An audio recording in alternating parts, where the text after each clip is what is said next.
Coach, Louisiana Tech, some similar things you've seen, I guess, against Florida with some of that FSL stuff. What are your impressions of them? They're 6-2. They obviously played LSU very, very tough. They were down 24-21 late in the game. They've played us, and they gained 315 yards last year, and that included an 87-yard loss. So they put 21 points and theoretically over 400 yards up against us. So they've got our players' attention. Like most of these games, I think, our players know a lot of the players on their team. They've played against them. They've been friends with them for a long time for one reason or another. The quarterback's from Mississippi. He knows a lot of the players. We've got a number of players from New Orleans, Louisiana.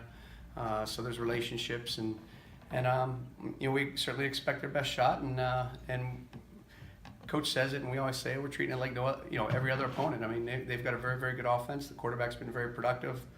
The receivers are very, very good. Number 6 had 10 catches for 182 yards against LSU. So he made he had a good game against Greedy. So we're excited.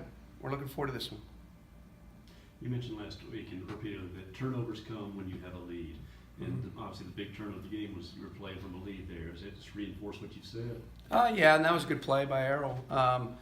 It's still an area of improvement. I think, you could look at the NCAA or the SEC stats, and we're at or near the top of the country, the conference, in many, many things, but turnovers isn't one of them. We're 98th in the country in takeaways, and it's a point of emphasis. And as we always talk on Wednesday, we call it Hunt the Ball Wednesday. And the guys are doing a good job. And as I said, we pressure a lot, and therefore sometimes our backs are turned to the ball, or the quarterback gets sacked, or he gets pressured.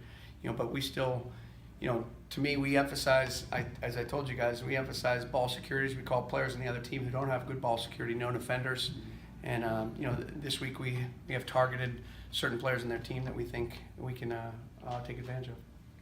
Sometimes I know when you go to strip the football, sometimes you give up additional yards. How do you kind of coach against that? So when you're trying to rip it out, that you don't give up an extra 10 yards? Yeah, that's a good question. To me, we did a study this off season about causing fumbles, and the most effective way to cause a fumble is a violent tackle.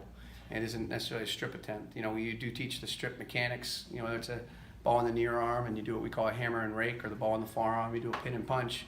But still, when you study teams that take the ball away a lot, the most effective way of breaking the ball loose from the ball carrier is a violent physical tackle.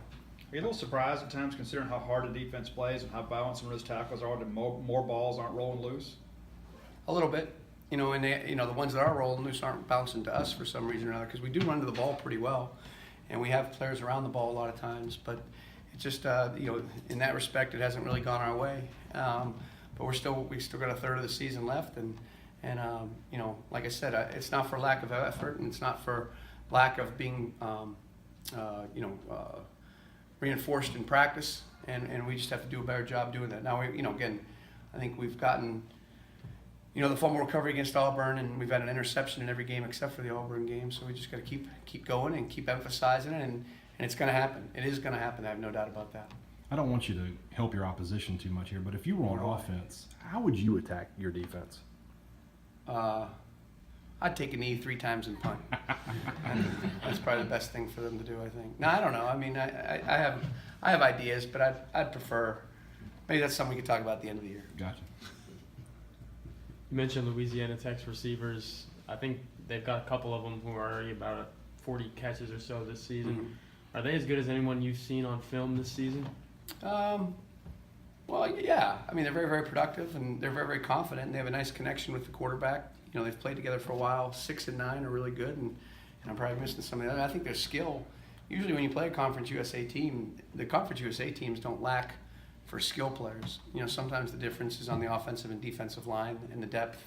But these guys have as much skill as anybody will play, and as I said, they're 6 and 2, and certainly they're bowl eligible. They're very, very confident coming into Davis Wade Saturday night, and it's going to be up to us to play our best. If we don't play our best, then they're certainly capable of competing with us.